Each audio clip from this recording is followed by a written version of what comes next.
Okay, so we're going to finish up Mrs. Basil E. Frankweiler today. Okay, we're going to finish it because we want to move on to the BFG. Okay, so Claudia's eyes widened. But Mrs. Frankweiler, if there is the slightest doubt that either the statue or the sketch is a forgery, don't you want to know? Don't you want the last little bit of doubt cleared up? No, I answered abruptly. Why not? Because I'm 82 years old, that's why. There now, Jamie, you see, I slipped too. Now I've told you how old I am. Jamie looked at his sister and asked, What's that got to do with anything, Claude? Claudia shrugged. I'll tell you what it's got to do with, I said. I'm satisfied with my own research on the subject. I'm not in the mood to learn anything new. Claudia said, But Mrs. Frankweiler, you should want to learn one new thing every day. We did, even at the museum. No, I answered, I don't agree with that. I think you should learn, of course, and some days you must learn a great deal. But you should also have days when you allow what is already in you to swell up inside of you until it touches everything, and you can feel it inside you. If you never take time out to let that happen, then you just accumulate facts, and they begin to rattle around inside of you. You can make noise with them, but never really feel anything with them. It's hollow. Both children were quiet, and I continued. I've gathered a lot of facts about Michelangelo and Angel, and I've let them grow inside me for a long time. Now I feel that I know. That's enough for that. But there is one thing that I'd like to experience. Not know, experience. And that one thing is impossible. Nothing is impossible, Claudia said. She sounded to me exactly like a bad actress in a bad play. Unreal. Claudia, I said patiently, when one is 82 years old, one doesn't have to learn one new thing every day. And one knows that some things are impossible. What would you like to experience that is impossible? Jamie asked. Right now, I'd like to know how your mother feels. You keep saying that she's frantic. Why do you want to feel frantic? This came from Claudia. Now she sounded like the real Claudia Kincaid. It's an experience I would like to have because it's part of a bigger experience I want. Claudia said, You mean you'd like to be a mother? Jamie leaned toward Claudia and whispered in the loudest, wettest whisper I've ever heard, Of course that's impossible. Her husband is dead. Claudia poked Jamie. Never call people dead. It makes others feel bad. Say deceased or passed away. Come on, children. Put away the file. You must tell me all about your adventure. All about it. What you thought and what you said and how you managed to carry off the whole crazy caper. Okay, chapter 10. We just have a couple more pages left, Isaac.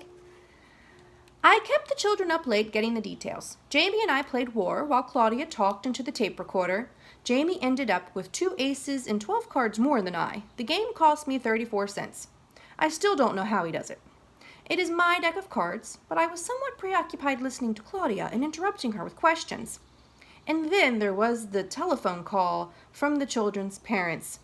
I knew you'd tell them Saxonburg. I knew it. What a combination you are. Soft heart and hard head. It was all I could do to persuade them to stay home and let me deliver the children in the morning. Mrs. Kincaid kept asking if they were bruised or maimed. I think she's read too many accounts of lost children in the newspaper. You realize now why I insisted that they stay overnight. I wanted all sides of the bargain kept, and I had to get my information. Besides, I had promised them a ride home in the Rolls-Royce, and I never cheat when the stakes are high. When it came to be Jamie's turn to talk into the tape recorder, I thought that I would never get him to quit fussing with the switches. He enjoyed saying something and then erasing it. Finally, I scolded him. You're not Sir Laurence Olivier playing Hamlet, you know. All I want are the facts and how you felt, not a theatrical production. You want me to be accurate, don't you? Yes, but I also want you to finish. Claudia asked for a tour of the house while Jamie told his story. She asked about everything. We rode the elevator up to the 3rd floor, and she went from one room to the next. I hadn't been through the entire house for a long time, so I enjoyed the tour too. We talked. We both enjoyed that also. Claudia told me about her routine at home. When we came back to the black marble bathroom, she told me how she came to take a bath there earlier. I allowed her to pick the bedroom where she would sleep that night. Very early the next morning, I had Sheldon drive them to Greenwich. I'm enclosing a copy of his report for your amusement. Saxonburg, you ought to be in a mood to laugh now. The boy, madam, spent the first 5 minutes of the trip pushing every button in the back seat. I transported them in the Rolls-Royce as you requested. He pushed some buttons at least 12 times. Others I stopped counting at 5. He seemed to regard the button panel, madam, as some sort of typewriter or piano or IBM computer. Without realizing it, he pushed the button to the intercom on and neglected to push it off. In this way, I overheard all their conversation. They thought they were privately sealed behind the glass screen that divides the front seat from the back. The girl was quiet, while the other tested things. Everything, I might add. Finally, the girl remarked to the other, "Why do you suppose she sold Angel in the first place? Why didn't she just donate it to the museum?" "Because she's tight, that's why. She said so," the boy answered. "That's not the reason. If she were tight and she knew it was worth so much, she would never have sold it for $225. Thank goodness the girl interested him in conversation. He stopped pushing buttons. Besides neglecting to turn off the intercom, he also neglected to turn off the windshield wipers on the rear window. I might add, madam, that it was not raining. Well, she sold it at auction, silly. At an auction, you have to sell it to the highest bidder. No one bid higher than $225. It's that simple. The girl replied she didn't sell it for the money. She would have shown her evidence if she really wanted a big price. She sold it for the fun of it, for excitement. Maybe she didn't have room for it anymore. In that museum of a house, there's rooms upstairs that, oh, Jamie, the statue is only 2 feet tall. She could have tucked it into any corner. Why do you think she sold it?" The girl thought a minute. I was hoping she would answer soon, madam, before the boy got interested in the buttons again. "Because after a time, having a secret and nobody knowing you have a secret is no fun. And although you don't want others to know what the secret is, you want them to at least know you have one." I observed from the rear view mirror, madam, that the little boy grew quiet. He looked at the girl and said, "You know, Claude, I'm going to save my money and my winnings, and I'm going to visit Mrs. Frankweiler again." A long pause, then.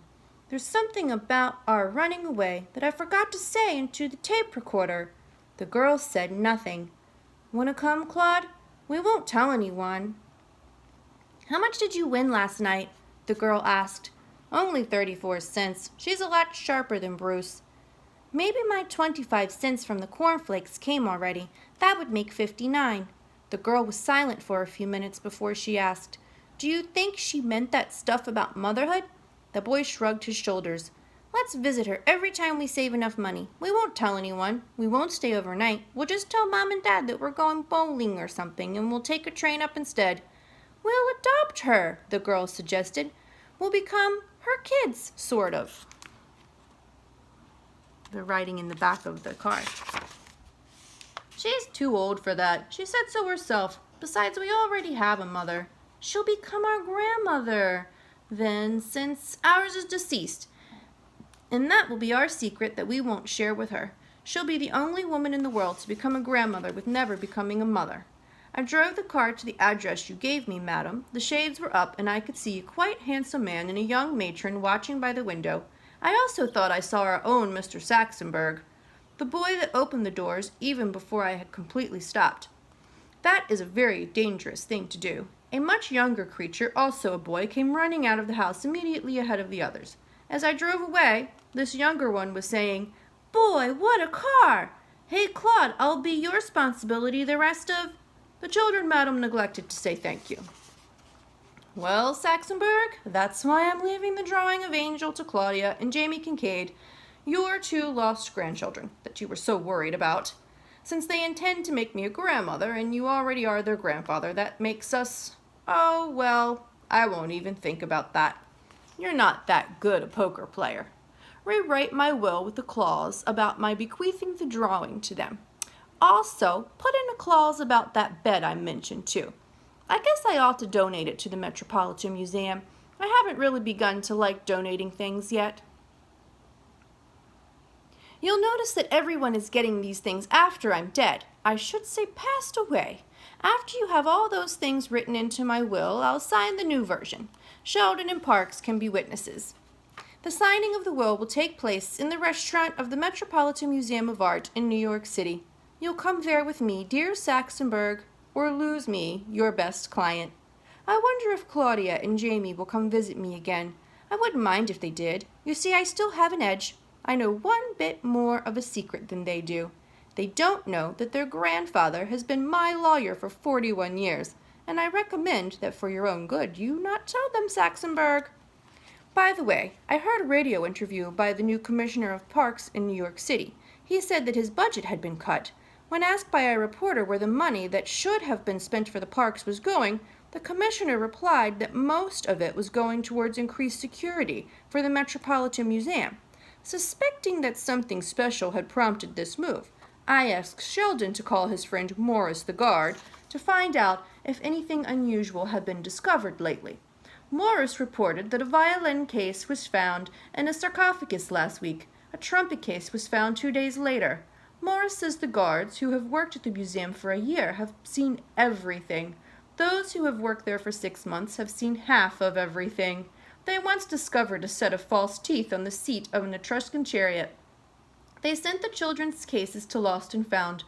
They are still there, full of gray-washed underwear and a cheap transistor radio. No one has claimed them yet. All right, that was it, Isaac. I hope you liked it. See you soon, buddy.